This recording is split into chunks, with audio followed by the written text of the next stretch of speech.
I'm just wondering whether you could give some idea of how, in a practical sense, you could set about dealing with 9,000 qualitative interviews. Oh, I see, right. We had a staff working on this. I mean, this must be made clear. It was a big enterprise. It wasn't any single-handed sort of study. I took a random sample early on of all the questions I was interested in. I coded them myself. I mean, the coding was obviously influenced by my own interests. You know, the categories I've got in my mind, the categories I work with, turned out in the coding. Obviously, they must do. So I coded them. I then tested that coding. I then taught some assistants to use that coding.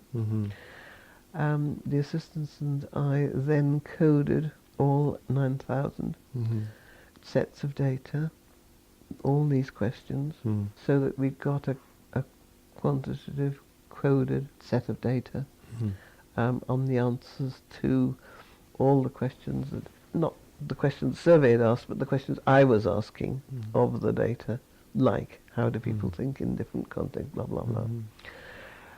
That wasn't entirely satisfactory because, of course, a lot of the subtlety got lost in the coding. So I then, after that, took a 10% random sample of the whole, that's 900, and I actually got these written out, transcribed onto sheets of paper, and used this as another data set where I could look in more detail at the actual words that people used and the expressions they used and the emotions behind the expressions and so on and so forth, more than just crude coding.